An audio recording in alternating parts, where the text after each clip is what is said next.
In this video, I'm going to talk about my experience with the CKAD exam, that's the Kubernetes Application Developer exam, and how I ended up getting scored a 0. Hi everyone, I'm Chris, I'm a Google Cloud engineer and I've been working with Kubernetes and infrastructure for the past 5 years. Let's talk a little bit about the exam structure. Now, if you're interested in Kubernetes, CKAD is probably one of the more entry level, I would say, in terms of difficulty.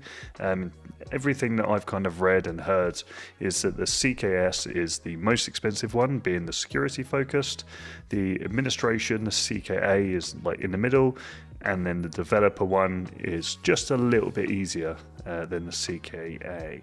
But that's kind of everyone's individual experience, and mine as well. I found the CKAD a little bit easier than the CKA, just because of the type of interactions that you have with the terminal. Going over a little bit of the structure, the exam is 2 hours long and you have somewhere between 15 and 20 questions.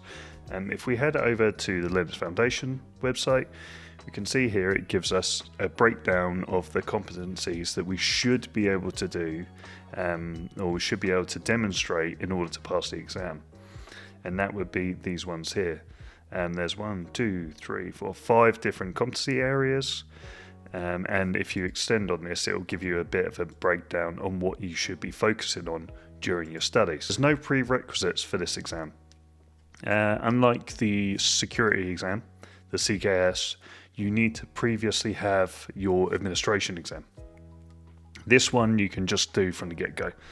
As always with these exams, you do get access to Killer Shell. I think it mentions it down here. Yep. Okay. Once you're enrolled, you receive access to Killer Shell, where you can then go through 2 simulations to practice and see how you do. It's worth noting that Killer Shell is actually significantly harder than the real exam.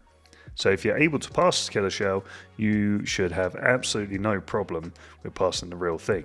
Now, like with a lot of exams now that are provided by Cisco, VMware, and the Linux Foundation as well, you have the option, or if in this situation the only way, to do your exam remote. So you do it remote proctored, and you have to configure and set up your environment so that it's acceptable for them to be able to check if you're cheating or anything like that. And it's really straightforward to do, and I recommend you do this before you plan on starting the exam. Don't go, oh yeah, my exam's booked for like 10 o'clock in the morning, turn up at 9:45 in the morning, and then go through all the pre-checks, the pre-flight checks. You want to do that way before. These are all my certifications that I am due to do. So I've booked these. I haven't booked these, I've paid for these. And they're due to be booked. So if I go into, I don't know, let's pick the security one. Right? In here, it will give me the details that I need to perform in order to action the exam. So the first one we got here is, agree to the global agreement, which is fine. We can click on that. I can agree to it. But it is best practice to actually read it. I have read through this previously. There's a lot of information about intellectual property and sharing and conversation about the exam, what you can and cannot talk about, and program changes, etc. It's a long read. It's worth doing. The main ones being around exam rules and policies. These are important. And so are the location rules, code of conduct. Verifying your name. This again is something you want to do before you start your exam. So I'll go in, I accept that, yes, this is my name, this is great. And I can do that. And this just needs to match your identity that you're going to provide to the exam. So I use my passport, so that is my passport name. Now, there is nothing stopping you going through and doing all your system requirement checks and going through the handbook. You can get the majority of these ticks done before you even book the exam. So going through the system requirements, we're going to go here, and it's going to give us another, give us a chart of a breakdown. But on here as well, somewhere, there is a system compatibility check, which does need to be done beforehand, because if you run into issues when you're booting up your exam, it is just going to give you unwanted and unneeded stress before an exam. which nobody wants really, to be honest. It does advise using Chrome, which I typically used Firefox, but for this I did download Chrome again and I installed it because I've had previous occasions where the exam did not go well because I had issues. So just make sure you check everything. We can have a look at a handbook. Now, reading through the handbook it's part of where we saw the policies around the rules and how your desk needs to be set up. Again, it's worth checking out and reading. But now that I've clicked that, I've got my tick box here. Now I've got the important instructions: microphone, webcam. Now the webcam, this is a pretty important piece of information. Do not go into the exam thinking that you can use your webcam that's built into your laptop, because that is just not going to work. It'll work in the sense of your proctor will be able to see you, but in terms of being able to actually showcase your desk, being able to showcase what's under your desk, what's behind your desk, then a laptop is not going to work. Now, I actually didn't have a webcam to hand because I stopped using it, and so I ended up using my Insta360, which is a 360 cam, and it was awful. It was such a bad webcam. It looked awful. It was very laggy, and it's got a auto zoom on it that you can't turn off. But what it did mean is that I had it connected via a cable, and I could pick it up and I could show it around. I could show it behind my desk. I could show it my entire environment. I'll post a couple of pictures right now of what my desk looked like. And I had to show underneath, under my mouse mat, under my keyboard, behind my monitor. I had to show that there was nothing under my laptop. It's very invasive. So you need to be able to have it. So even if it's worth investing in a super cheap, like USB webcam, which is what I'm going to do next time, so you can just pick it up and like show it around. Because you have to show the ceiling, the floor, everything. And during the exam, they can also ask you to reposition your webcam, which is something that happened to me. You can use your laptop microphone. I normally use my laptop microphone. It's not a big deal. Just ensure that it has permission. It's fine. There's a big point here about Mac users. Testing location, yep, clutter-free, as you saw in the pictures I showed. Clutter-free. I had to clear everything off my desk. I had my camera sat behind my desk, which was actually okay. That wasn't a problem. As well as my big light here that I have. And I needed a light because otherwise my proctor wouldn't be able to see me. So you can see how it's a bit of a catch-22, but the situation was okay. It wasn't too bad in the end. Candidate must remain within the camera frame during the entire. This is true, right? So you do have to be within the camera at all times, but the Kubernetes exams do allow you to take breaks. You just need to click a button to say request a break, and then you can go take a break for whatever reason and then return. But it doesn't pause your time. Your time keeps going. That makes no difference whatsoever. Noise, again, if they hear anything, if they hear somebody talking in the background, so say you have a loud house or a loud environment, you could be penalized and you could be given a 0 for your exam, because there's a zero tolerance policy on that. Identification, yep, okay, yeah, straightforward. Like I said, I use my passport, driver's license, anything like that. As long as it matches the name that you have done in your pre-checks, then that should be fine. And that's everything that we need. So before you've even scheduled your exam, your screen can be green like this, and it just takes all the pressure away from actually starting. In terms of the working environment in which you have, it's important to know that the screen size that you'll be working on it's jam-packed. So using an external monitor is highly recommended. So you're going to have like your monitor, right? This is the screen that you're presented with once the browser logs in. You've gone through all your proctor checks and everything like that. You'll get your screen, and it will have like down here. You've got here. And it's going to be like all your questions, right? So, okay, it's question 1, some information, more information, and this is like full. A lot of this content is, you can copy it, and that's fine. You've got a load of buttons here, which is all information, directions, tutorials, what button does what. There's a demo that runs through at the beginning, which you can rewatch. by clicking these buttons. You've then got your actual desktop window, which is inside your actual window.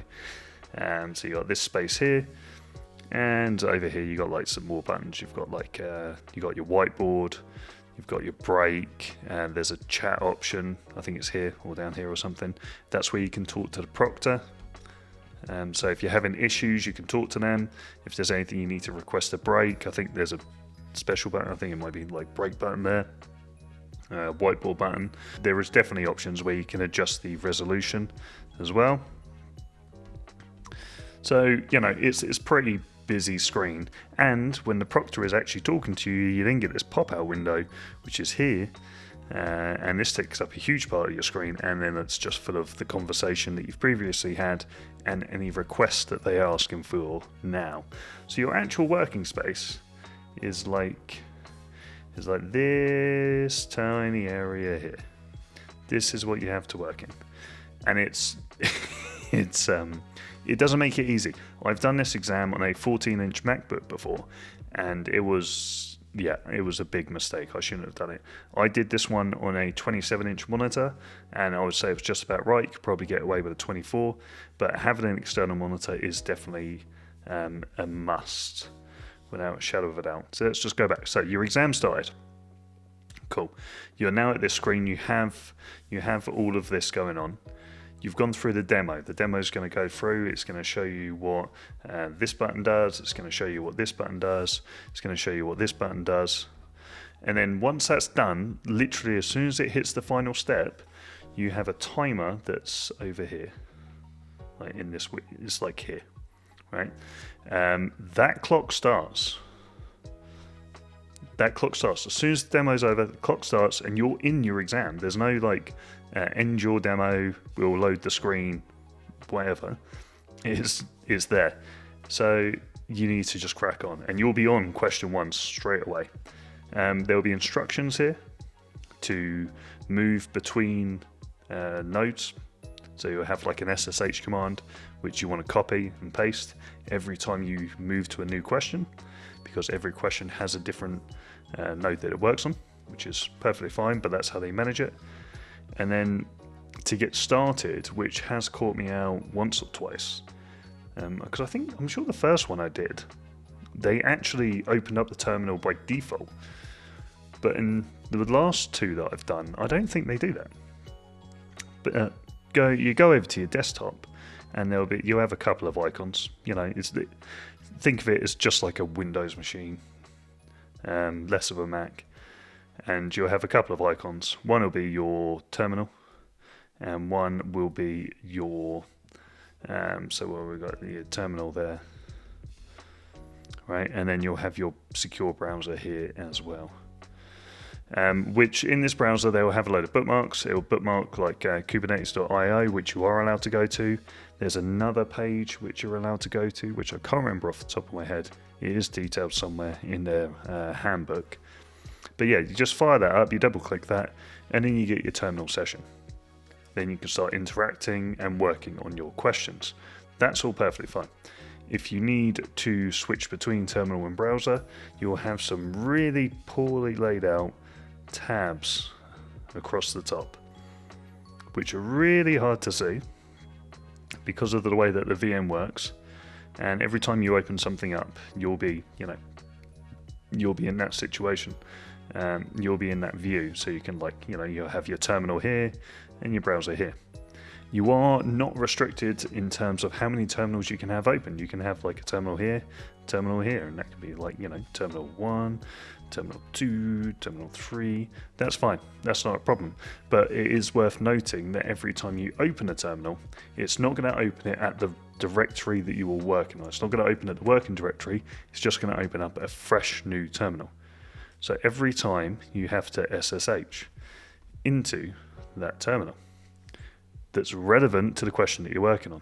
So be mindful that if you're comparing YAML files or something like that, be mindful, say you're on like a node 1 here, or node A, right? We're on node A here, and we're on node A here. Super, we've done the first question, and we've done. Now we've moved on, and now we're on node B here. Cool. Next question, node C. Awesome. Oh, you need that second terminal. And you jump over to terminal 2, which is still going to be on node A. Unless you remember to exit and reconnect to the new node. This will not just close. This will not time out. It will just sit there. So when you're interacting with files and jumping between terminals, just be mindful of that. What happens when you finish your exam?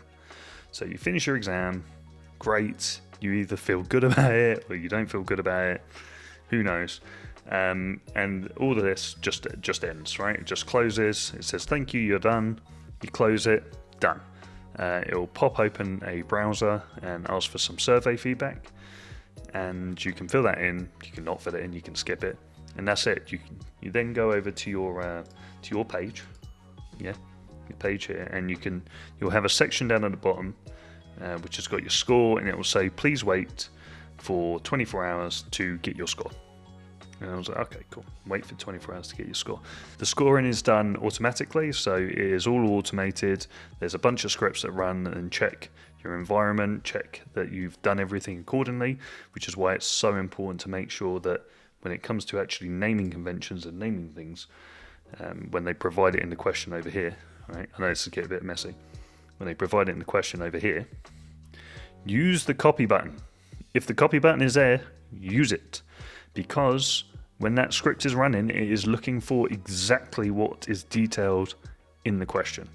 If you type it and you type wrong, like I have done in the past, because I am awful at spelling, it will mark it wrong. It won't give you a benefit of the doubt. There is some leniency in terms of, I don't know, say you had to spin up a pod with 3 replicas, but you didn't name it correctly. You might get some points for that. But try and focus on the copy and paste and get the naming convention correct. Really important. Where was I? I've gone off on. Yes, sorry, 24 hours, right? So you get 24 hours. Let's just clean this up. After that, you should get your results. I waited 3 days. Okay? 3 days I waited, and then do you know what I got? I got a 0. Right? That entire exam, the 2-hour exam, which I used the entire 2 hours of, by the way, and I answered nearly all of the questions. I got a 0.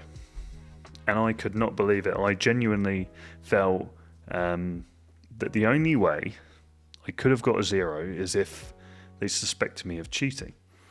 And the only reason I jumped to this conclusion was that during the last 5 minutes of my exam, my chat window popped open. I didn't choose it. It popped open. And it said in here, please move your camera. So I had the camera, the 360 camera, this one, right? And I had it kind of like off to the side. So my monitor's here, my camera's here. Now, for whatever reason, the first hour and 50 minutes, the camera was okay. But I know I kind of talk or I mouth what I'm reading. And they asked me to move my camera. And then I had to put the camera in front of me. So that's why I say if you can get a webcam, put it on top of your monitor and have it directly facing at you, because that's what they want. They don't want it off to the side. So, yeah, a bit of grey area for me. I then had to pick the camera up and show them my screen that I was working on. And I thought that was a bit weird. But I think what it was is they were just under this assumption that I was up to no good. And that I was in fact cheating in my exam, which I don't even want to think how you would achieve that in this kind of exam, but no.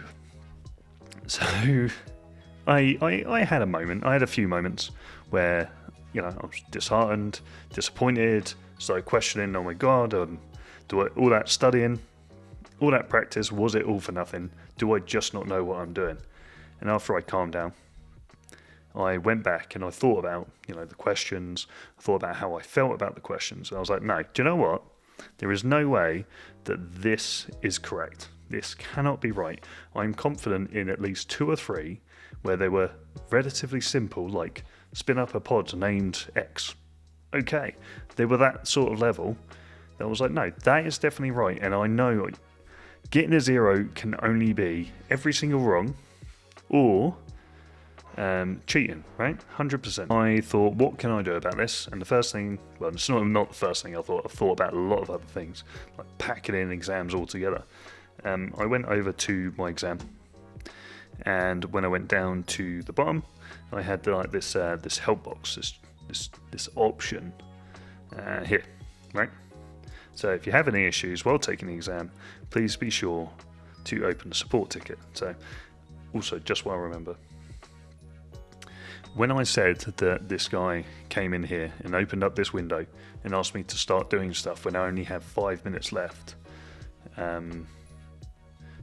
to their credit, after they did that, even though it was incredibly disruptive, they did then give me a 5-minute extension afterwards. So I got an extension of 5 minutes in the end, because of the disruption and because of everything that we had to do during them checks. So it's worth noting that even though it was invasive and it took time away from me, they did give me the time back at the end. So jumping back to this ticket, I came in and I was like, look, I had exam questions, and I had a question about my score, and I just went in. I went in there and I filled out this question. You can see it in, there you go, score of 0. You fill in the date of when you took the exam, so mine was last week. It was this exam, and then I filled out the details here. And all I did here was I put in that I'm a little bit confused because I feel confident in my abilities. I've done the CKA twice over and passed that. I've done the CKAD for the first time and I've got a score of 0, which I find unrealistic. A low score is acceptable, I can understand that, but a score of 0, I really struggle. Are you able to review this and, help me out? I don't know, take a look, rerun it. I then got a response back after about a day or two, and they said that no problem. They didn't even ask really any questions. They said we will rerun we'll rerun the script. We'll rerun the scoring, and then we'll see what happens. So essentially I had to wait another 24 hours. So back to this number, back to the 24 hours. And then it came through. I got my score, and I was really happy about that. And I couldn't really be happier. I passed, got my certification, all good.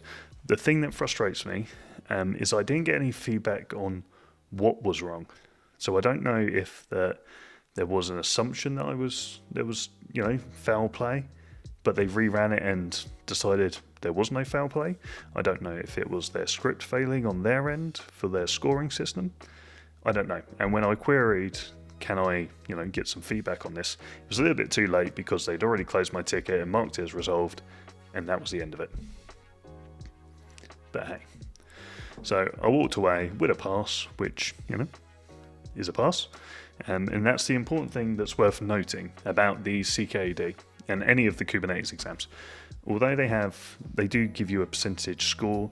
I've had like 70s, 80s and 90s depending on which exam I'm doing. My CKAD actually got in the high end of 80, which was nice. And then my CKA, the first time around I got a high 70, and then second time I got like a mid 90. Which I was happy with, and that gave me, my personal, for me, I could see my progression and how my exposure and everything to Kubernetes has improved over time. But to be honest, it doesn't really matter in terms of a pass or fail, because a pass is a pass. If you've enjoyed this video, look out for my next one, where I talk about how I passed the CKAD exam and share tips and advice on how you might be able to do the same.